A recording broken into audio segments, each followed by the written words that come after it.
राधे राधे गुरुजी। राधे राधे। गुरुजी मेरा प्रश्न ये है कि जैसे भागवत में जो लोग बैठते हैं तो उनका स्थान परिवर्तन हो सकता है, जैसे हाँ, उसमें कोई दिक्कत नहीं। उसमें कोई दिक्कत नहीं है। और एक सवाल और गुरुजी, जैसे घर में हम गृहिणियाँ हैं और सुबह हम स्नान करते हैं तो सुबह सुबह भगवान को समय नहीं दे पाते, जैसे सास ससुर हैं, बच्चे हैं, तो पहले उनका कार्य करें कि पहले भगवान की सेवा करें? पहले सास ससुर को संतुष्ट करो, फिर भगवान को संतुष्ट करना, क्योंकि भगवान नाराज तो होंगे नहीं, सास ससुर नाराज हो सकते हैं। धन्यवाद गुरुजी। धन्यवाद। खुश रहिए। हर हर महादेव गुरुजी। हर हर महादेव। गुरुजी धर्म में और अधर्म में क्या अंतर है? धर्म में और अधर्म में क्या अंतर है? अपने पति को देखना धर्म है, यस। और पड़ोसी को ताक झांक करना, पड़ोसी को देखना अधर्म है। जी गुरुजी। है ना, ये अंतर है। धर्म करने से भगवान मिलते हैं, अधर्म करने से पाप बढ़ता है, नरक की यातनाएं मिलती हैं। धर्म और अधर्म में बहुत अंतर है बेटा, धर्म और अधर्म की कोई तुलना ही नहीं है। यस गुरुजी। हर हर महादेव। हर हर महादेव। गुरुजी मेरा ये प्रश्न है कि मासिक धर्म में तुलसी की माला पहन सकते हैं या नहीं? हाँ, तुलसी की माला पहने रह सकते हैं, कोई ठीक है दिक्कत नहीं है। मासिक धर्म में भी तुलसी धारण करने का कोई रोक नहीं है। ठीक है। राधे राधे गुरुजी। जी। मेरा ये क्वेश्चन है कि सिर्फ चालीसा के साथ दुर्गा चालीसा पढ़ना जरूरी रहता है क्या? नहीं, जरूरी नहीं है, समय हो तो पढ़ लीजिए। सब बोलते हैं कि नहीं तो सिर्फ चालीसा बस पढ़ने से फिर दुर्गा रूप बन जाता, मतलब ज्यादा गुस्सा आता है जो नहीं पढ़ते। कौन बोला ऐसे? सब लोग बोलते हैं। सब में किसी का नाम बताओ। है बहुत रिश्तेदार। तो आप सबको बताती हो कि हम दोनों पढ़ते हैं? नहीं, मैं खरीदी थी तो सबने देख लिया कि आपने खरीदा है? जो हमारे साथ गए थे ना, उनने बोला कि सिर्फ चालीसा के बाद साथ दुर्गा चालीसा भी पढ़ना चाहिए। तो पढ़ लो, क्या दिक्कत है, वरना कोई ऐसा नहीं है कि गुस्सा आए, ऐसा नहीं है। सिर्फ चालीसा बस पढ़ सकते हैं। बिल्कुल पढ़ सकते हैं। जी। राधे राधे। राधे राधे। यहाँ हाँ राधे राधे। हाँ, इनको ये बहन को देना बात को। जी राधे राधे जी। गुरुजी मेरा प्रश्न ये है कि जिनकी बेटियां होती हैं, यदि वो अपने माता पिता का तर्पण करती हैं तो उन्हें मुक्ति नहीं मिलती, तो क्या ये सही है? बेटियां भी अपने माता पिता का तर्पण कर सकती हैं गया में। गया जी में पिंडदान बेटियां कर सकती हैं, तर्पण कर सकती हैं। बेटियां अपने माँ बाप का, सास ससुर का हर कर्तव्य कर सकती हैं गया जी में। सिर्फ गया जी में बेटियां। और एक प्रश्न और है कि मतलब यदि 11 उपासक रहते हैं कोई, तो यदि उनके पति हैं तो क्या वो अकेले उपास कर सकती है? हाँ, अकेले करो, दोनों जन करो और अच्छा है। जी धन्यवाद। खुश रहे। यहाँ दे दो, खड़े हो जाओ, बैठो। राधे राधे गुरुजी। जी। हमारा प्रश्न ये है कि हमारा मन बहुत बेचैन रहता है, पता नहीं क्यों। बेचैन क्यों है? पता नहीं किसके लिए बेचैन है? बस पति देव को लेकर। तो पति देव के लिए मन बेचैन रहता अरे है? उनके लिए नहीं, मतलब उनकी थोड़ी आदतों से। तो क्या आदत है उनकी? अब हम क्या बताएं क्या आदत है उनकी। ठीक है ना, बताओ। उनको ले आना हमारे पास। आई तो नहीं है, नहीं तो सोचे थे लेके आने के लिए, तो आए नहीं। आ जाएंगे तो बड़ी कृपा होगी, हम समझाएंगे फिर उनको। बस थोड़ी सा बस उसी को लेकर हमारा मन बहुत बेचैन रहता है। चलो, भगवान करे वो अच्छे हो जाएं और आप सुखी रहें। आपका सुख ही हम सबका सुख है, आप सुखी रहें, बस यही कामना है। उनको ले आना जैसे तैसे, हम बात करेंगे। हम बुलाएंगे कल उनको। बिल्कुल बिल्कुल, प्रश्नोत्तरी में बात कराना उनसे। राधे राधे गुरुजी। जी। गुरुजी मेरा एक प्रश्न है। मेरे हस्बैंड ने मुझे और मेरे बच्चे को छोड़ के एक 38 साल की लड़की से शादी कर ली है। हस्बैंड ने? जी। तो आपके पति हस्बैंड हैं? जी, नितिन चौबे नाम है, दूध का व्यापार। तो आप कितने साल की हो? मैं 26 साल की हूँ। और आपसे बड़ी 38 साल की लड़की से ब्याह कर लिया? जी। और वो खुद कितने साल के हैं? 30 साल का। 8 साल बड़ी महिला से ब्याह कर लिया? जी। मेरे घर पे कोई नहीं है, ना मेरे पापा, ना भाई, ना बहन, तो मेरी आप माँ और दादी है। आपको तलाक दे दिया उन्होंने? नहीं। तो फिर आप ना वो महिला को समझाया नहीं कि तू मेरा घर क्यों बिगाड़ रही है? बोला था उस लड़की और उसके परिवार को, सबको पूरा सब कुछ पता है कि मेरा एक बच्चा है और मैं हूँ। तो फिर वो क्यों बिगाड़ना चाह रही है आपका घर, 38 साल की महिला? पता नहीं गुरुजी। आप उसकी छाती में चढ़ो जी गुरुजी। और काली बनो, काली, महाकाली।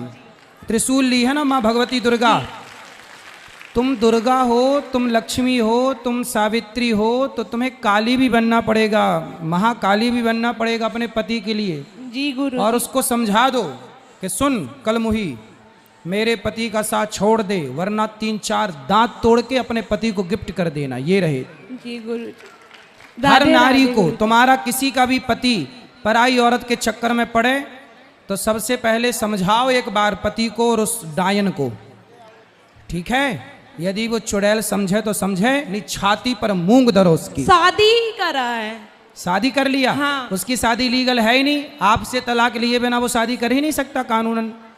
आपको तलाक दिया उसने? नहीं, अभी तलाक नहीं हुआ, पर शादी बढ़िया धूमधाम से की है। तो आप गए क्यों नहीं वहां रोकने? पता ही नहीं चला गुरुजी। अब पता चला ना? अब पता चला। अब जाओ, कानूनन तौर पे आप लीगल हो, वो अनलीगल है। जी गुरुजी। राधे राधे। क्या राधे राधे, समझ में आई बात? जी क्या गुरुजी। करोगी? जाएंगे उसके यहाँ। किसके यहाँ? उस लड़की के यहाँ और हस्बैंड के घर। अरे हस्बैंड नहीं है, पति है। सॉरी, पति। इसलिए तो बैंड बजाता रहता, हस्बैंड हस्बैंड कहती रहती हो, इसलिए ना बैंड बज गया। पति बोला करो, जी ठीक है?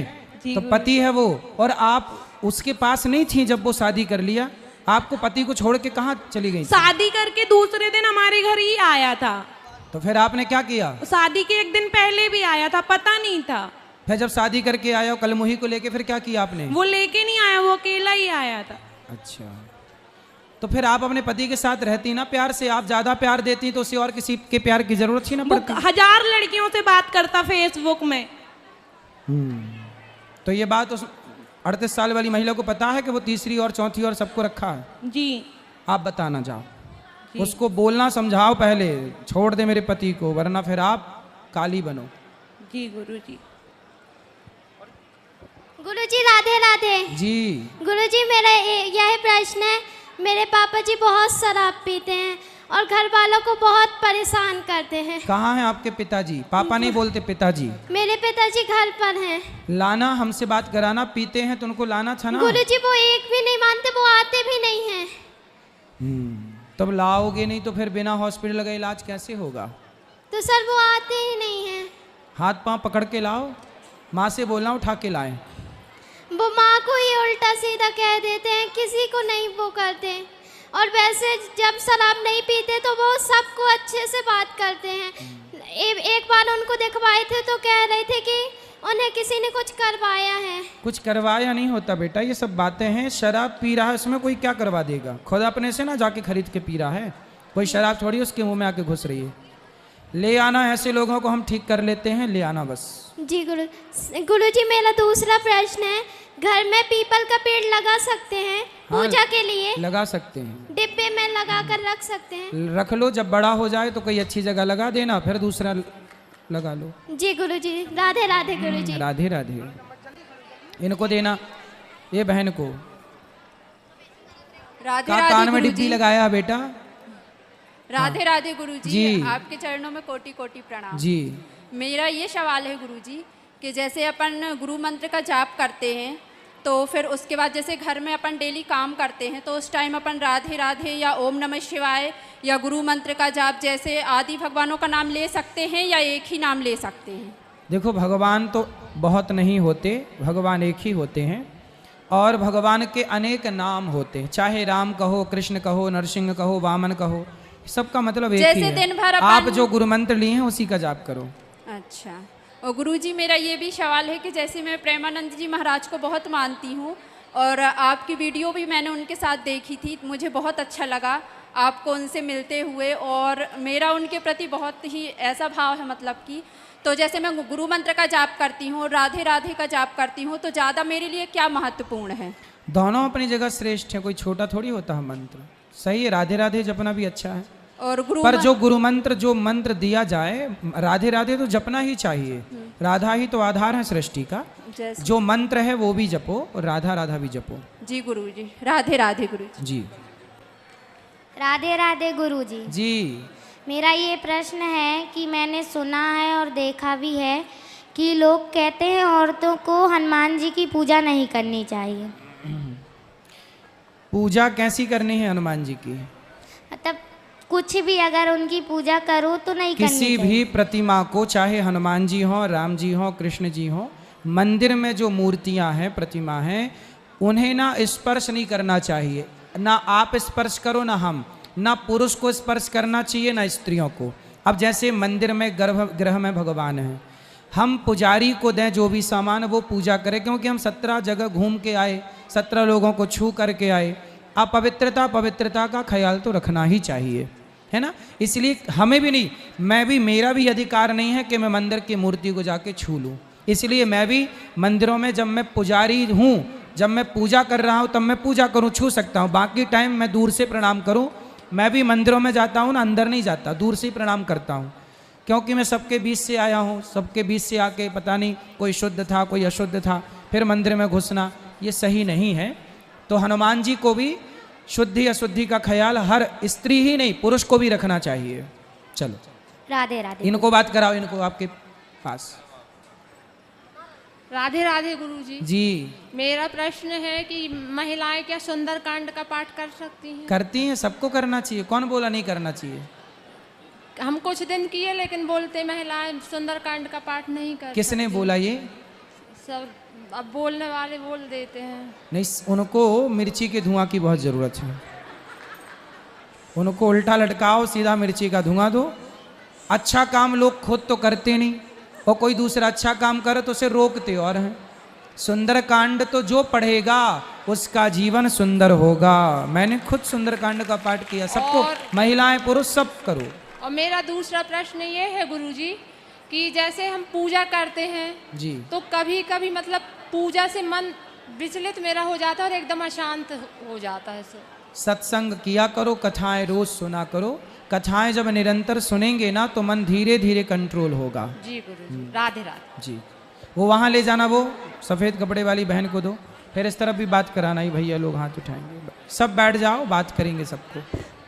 राधे राधे गुरुजी। कुछ जी। लोग कहते हैं कि लड़कियों को हनुमान चालीसा नहीं पढ़ना चाहिए। जो यह पढ़े हनुमान चालीसा, क्या लिखा है?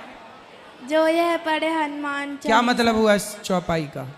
कोई भी हनुमान चालीसा पढ़े। जो भी मतलब पुरुष पढ़े, स्त्री पढ़े, बच्चा पढ़े, बूढ़ा पढ़े, जो पढ़े, हिंदू पढ़े, मुस्लिम पढ़े, सिख पढ़े, ईसाई पढ़े, यहूदी पढ़े, पारसी पढ़े, जो पढ़े, जो पढ़ेगा वो भगवान की कृपा को पाएगा। जो पढ़े, सबके लिए लिखा। कोई ये नहीं लिखा कि पुरुष यह पढ़े और स्त्री ना पढ़े, कहाँ लिखा है? जो यह पढ़े हनुमान चालीसा हो यह सिद्धि, उसे सिद्धि प्राप्त होगी जो यह पढ़े। मेरा दूसरा प्रश्न ये है कि कुछ लोग कहते हैं और कुछ लोगों के घरों में लहसुन प्याज नहीं बनती है, इसका रीज़न क्या है? लहसुन प्याज तामसी होता है, इसलिए नहीं खाते। पर कोई खाए तो पाप नहीं है। लहसुन प्याज को पाप की श्रेणी में नहीं रखा गया। आयुर्वेद में लहसुन प्याज का उपयोग है, ठीक है। लहसुन प्याज इसलिए नहीं खाते, भगवान जी का भोग नहीं लगता, क्योंकि तामसी है, एक राक्षस का जूठन है ये, इसलिए नहीं खाते। बाकी आयुर्वेद में लहसुन प्याज का स्थान है। गर्मी में प्याज खाओ तो लू नहीं लगती, सर्दी में लहसुन खाओ तो सर्दी नहीं लगती। ये बहुत बड़ी औषधि है, तो औषधि के रूप में प्रयोग किया जा सकता है, बाकी भगवान के भोग के रूप में नहीं लगता। धन्यवाद। राधे राधे गुरुजी। जी, हम सेवरा से आए हैं। अच्छा। गुरुजी, हम आपसे 12 साल बाद मिले। 12 साल पहले कहाँ मिले थे? अगरिया टिकरिया में। अगरिया में कथा करने गए थे हम। हाँ, पप्पू तब आप आए। चौहान। जी जी जी जी, याद है, वहाँ आपकी कथा हुई थी। हम सबको अच्छी लगती है। हैं? आपकी कथा हम सबको अच्छी लगती। खुश रहिए, ठीक है गुरुजी, राधे राधे। प्रसन्न रहिए। राधे राधे गुरुजी। हाँ जी। गुरुजी, मैं ऐसा क्या करूं जो राधा रानी की हर जन्म भक्ति करना चाहती हूँ, उनको प्राप्त करना चाहती हूँ। कर लो, हर जन्म में भक्ति करो, तो ऐसा क्या करूं? सत्संग करो, कथाएं सुनो। इसलिए गुरुजी, एक प्रश्न और है कि मैं बरसाना वृंदावन में वास करना चाहती हूँ और अपने एक मेरा लाला है तो उसको गुरुकुल में डालना चाहती हूँ। क्या मैं बिल्कुल बिल्कुल कर सकते हैं, आपके गुरुकुल में डाल सकती बात हूँ? कर लेना कार्यालय में। चलो इस तरफ ले आओ, माई की बहन को देना, चश्मा वाली बहन को, फिर इस तरफ बात करना। राधे राधे गुरुजी। जी मेरा प्रश्न ये है कि जैसे अभी कलयुग है, हाँ माइक पास में लो। जैसे अभी कलयुग है तो हमारा जो स्वभाव है वो श्री राम जैसा सरल रहना चाहिए या फिर श्री कृष्ण जी जैसा चपल चंचल रहना चाहिए? देखो लड़कपन तो सबका चंचल ही जाता है। हाँ। बच्चे चंचल होते हैं। तो जब आप बचपन में हैं तो समझो कि वो द्वापर है। हाँ। है ना। चारों युग अलग अलग समय पे काम करते हैं। जैसे अभी हम लोग सत्संग कर रहे हैं तो ये सतयुग चल रहा है, ये त्रेता चल रहा है, ये द्वापर चल रहा है। बाकी जब व्यक्ति गलत काम करने लग जाता है तब वो कलयुग में प्रवेश कर जाता है। तो चंचल होना अच्छा है, कोई बुरा नहीं है। बहुत चंचल होना भी बहुत अच्छा है। भगवान कृष्ण की तरह चंचल रहो। चंचल रहने से व्यक्ति खुश रहता है। तो आपको कोई दिक्कत है चंचल होने से? नहीं, मम्मी कहती मैं चंचल हूँ। अच्छा, मम्मी के मैया? मैया। ठीक है। राधे राधे। खुश रहिए, आराम से, शोर ना करो। इस तरफ ले आओ पहले माइक। चुप रहो सब लोग, शांत रहो। हाँ, सब लोग बैठो। बोले गुरुदेव भगवान की। आराम। गुरुदेव मेरा एक प्रश्न है, जैसे अपन लोग पूजन में बैठते हैं, हवन में बैठते हैं तो जल छिड़कते हैं, तो ये समझ गया शुद्धिकरण हो गया। जब अपन उठते हैं वहां से तो फिर जल छिड़कते हैं और ऐसे पैर पड़ते हैं, उसका क्या, उसका समझ में नहीं आया। कहते हैं कि हम जो भी पुण्य करते हैं वो सारा पुण्य इंद्र ले जाते हैं। यदि हम आसन के नीचे जल छोड़ते हैं और इंद्राय नमः शक्राय नमः कहते हैं तो इंद्र हमारा पुण्य नहीं लेते। हर व्यक्ति के सिर पर इंद्र रहते हैं पुण्य लेने के लिए। इसलिए कोई भी पूजा करो तो आसन के नीचे जल जरूर छोड़ना चाहिए, वरना आपके द्वारा किया गया पुण्य इंद्र के पास चला जाए। गुरुजी एक क्वेश्चन और है। इंद्राय नमः बोलना चाहिए, शक्राय नमः। जी एक क्वेश्चन और है गुरुदेव। मैं बाजू सगोड़ी गांव का रहने वाला हूं जी। आपने ये नशा मुक्ति के उद्देश्य से अपना ये पूरा कार्यक्रम मतलब चला कि नशा मुक्ति को, ये जो शराब ठेकेदार होते हैं गांव गांव जाके शराब दे रहे हैं, पैकारी चल रहे हैं, विधायक जी भी बैठे हुए हैं, एक मुहिम चलाना चाहिए कि ये पैकारी गांव गांव नहीं होनी चाहिए। गुरुदेव सही है। चलो आप लोग अपनी टीम तैयार करो जी, और ऐसे लोगों का विरोध करो जो घर घर शराब पहुंचा रहे हैं। गुरुदेव विरोध करने के बाद ऊपर प्रशासन जो होता है थोड़ा सा सपोर्ट हो जाता है उनका, तो फिर नहीं हो पाता। गुरुजी कि हम चलाए थे हम लोग ये मुहिम पहले। अच्छा जी, चलो बात करते हैं। क्या भाई घर घर पहुंचाते हैं शराब? घर घर नहीं, एक गांव में पहुंचा देते हैं ठेके में। नहीं, मैंने तो सुना घर घर जल आ रहा है, शराब तो नहीं आ रही। गुरुजी घर घर नहीं, मतलब गांव में पहुंचा देते हैं वहां पे, तो गांव से पहुंचा के वहां पे लोग पास में पड़ दिए तो वहां से ले लेते हैं। अच्छा, हम अपने गांव वालों से पूछ रहे हैं, क्यों अपने गांव में, क्यों भैया अपने गांव में शराब आती है? कोई लाता है शराब?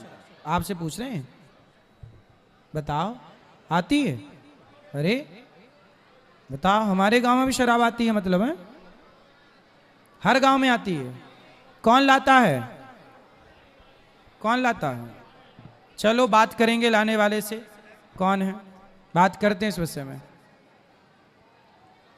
राधे राधे गुरुजी। जी जी जी।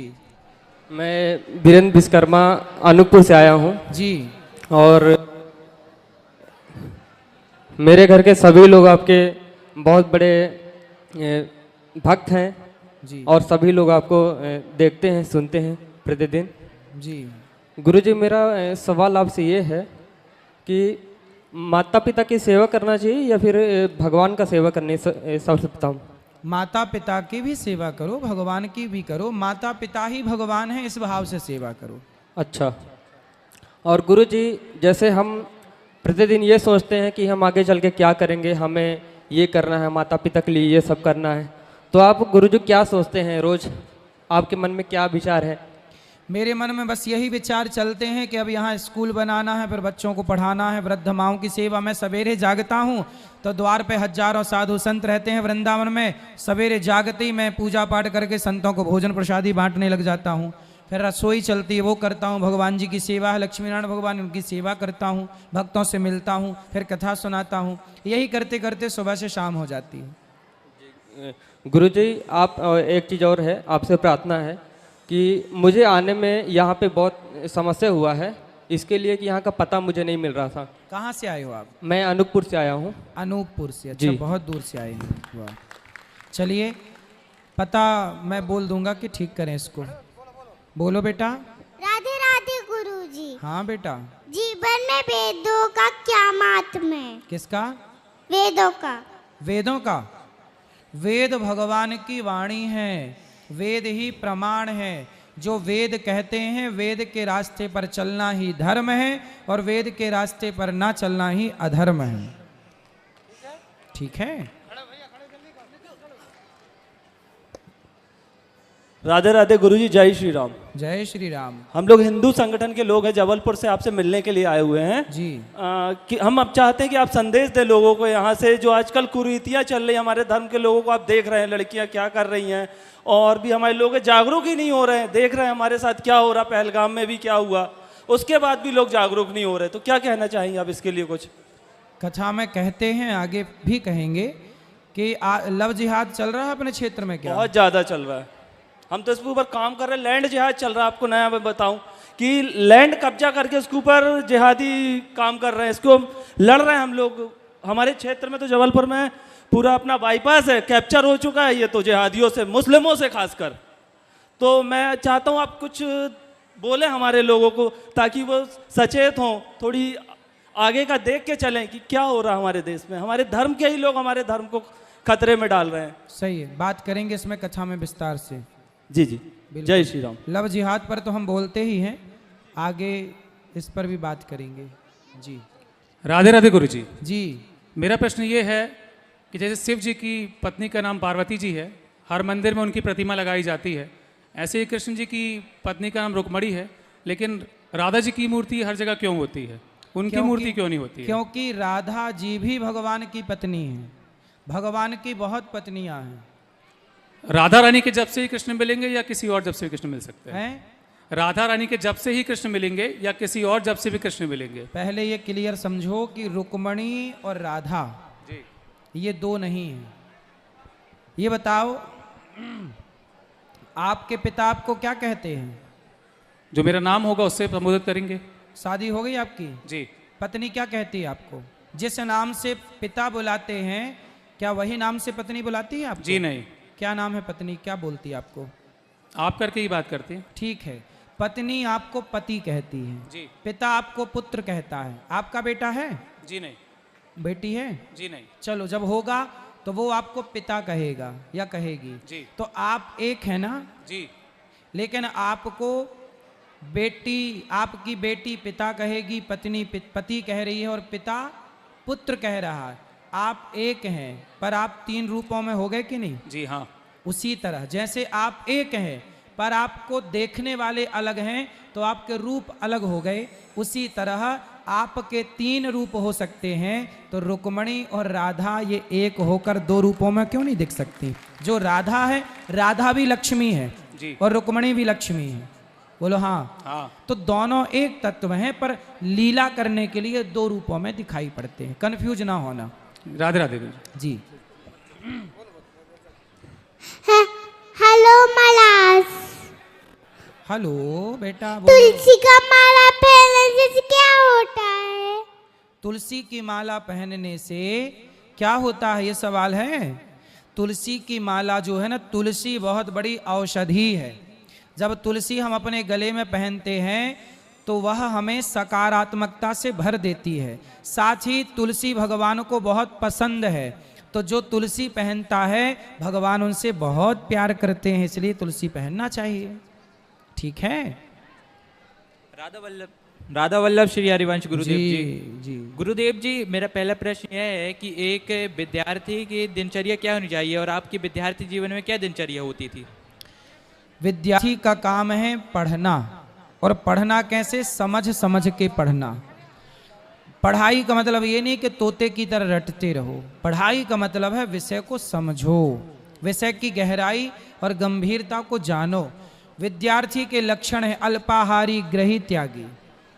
विद्यार्थी कम खाने वाला हो, कम सोने वाला हो, अधिक से अधिक पढ़ने वाला हो, थोड़ा योग करने वाला हो। योग करने से आपकी आँखें, आपका शरीर स्वस्थ रहेगा।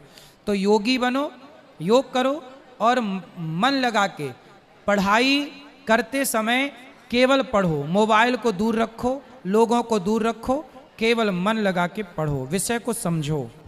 यही है, ज़्यादा लोगों से मिलना जुलना ना हो, रिश्तेदारी बिल्कुल ना हो, नातेदारी ना हो, ज़्यादा दोस्त यार ना हो, पढ़ाई से मतलब सिर्फ।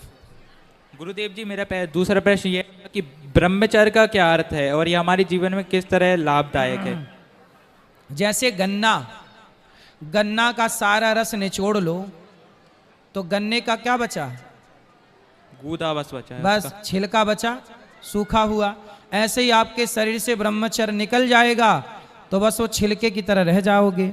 जैसे रस से भरा हुआ गन्ना है, ऐसे ब्रह्मचर्य से भरा हुआ व्यक्ति होना चाहिए। ब्रह्मचर्य निकलना मतलब गन्ने से जैसे रस निकाल लो, फिर गन्ने की हालत क्या है, वैसे ही ब्रह्मचर्य जाने के बाद व्यक्ति की हालत उस चुसे हुए गन्ने की तरह है। गुरुदेव जी, मेरा तीसरा प्रश्न यह था कि जो आरती भजन में हम ताली बजाते हैं वो हम क्यों बजाते हैं? ताली बजाने से पूरे पॉइंट, एक्यूप्रेशर सुना है आपने?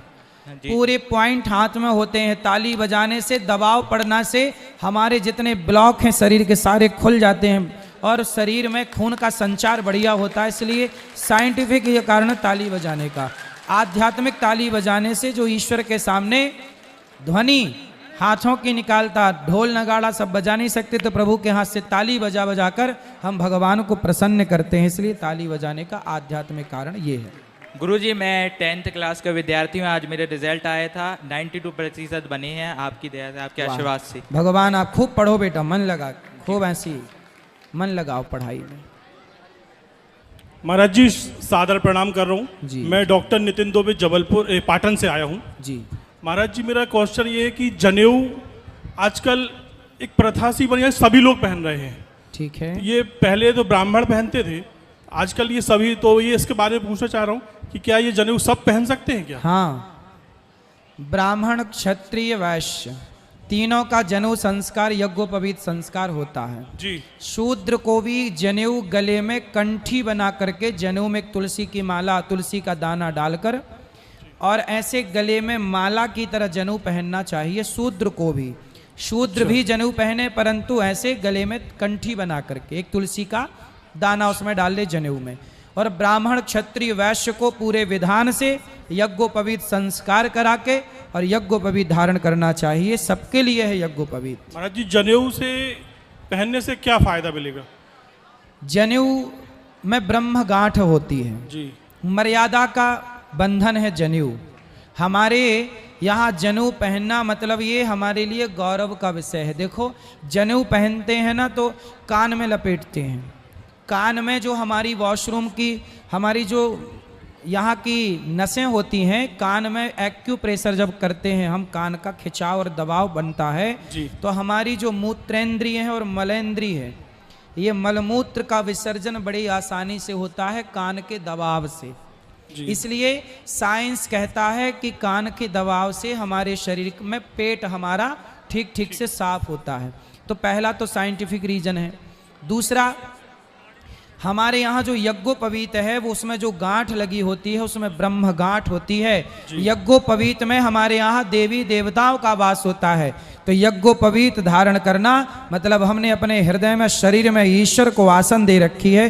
24 घंटे हमारे शरीर में ईश्वर विद्यमान है, क्योंकि आसन है वो। ईश्वर को कहाँ बिठाओगे? तो हमने ईश्वर की आसन गले में धारण कर रखी है ताकि ईश्वर यहाँ आके बैठे यज्ञोपवीत में। तो यज्ञोपवीत में समस्त देवी देवताओं का वास होता है। जी जी। राधे राधे महाराज जी। सर है, जय श्री कृष्ण जी। राधे राधे जी। मेरा ये प्रश्न है कि जब राम जी ने रावण को मारा तो उनको ब्रह्म हत्या लगी थी कि नहीं लगी थी? राम जी ने रावण को मारा, हाँ, तो ब्रह्म हत्या लगी कि नहीं? हाँ। देखो, राम जी ने रावण को कहाँ मारा है? राम जी ने तो केवल अपना कर्तव्य पूरा किया। रावण, आप कह रहे हैं कि रावण ब्राह्मण है, इसलिए ब्रह्म हत्या का कारण बना। पर एक दूसरा सूत्र भी है कि ब्राह्मण यदि आताताई हो जाए, पराई नारी को लेके भागे, तो क्या उसे दंड नहीं मिलना चाहिए? मिलना चाहिए। तो राम भगवान है और भगवान का काम है गलत व्यक्ति को दंड देना, तो रावण को दंड दिया। कुछ लोगों ने कहा कि राम को ब्रह्म हत्या लगी, तो राम जी ने बाद में पूछा कि भैया इस ब्रह्म हत्या से अब कैसे बचा जाए।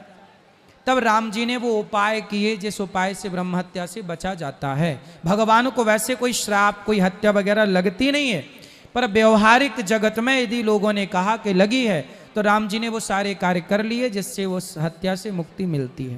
रावण जैसे आताताई को मारने से कोई हत्या लगती नहीं है। वैसे वो रणभूमि है, रणभूमि में तो देखो लड़ना ही है। मेरा एक और प्रश्न है जी, आपका सफलता का मूल मंत्र क्या है, जो आज तक आपने बताया नहीं है? मैं 5 साल से आपके ऑफिस में काम कर रहा हूँ पौड़ा में। अच्छा तो सफलता का मूल मंत्र तो देखो बस काम करते रहिए।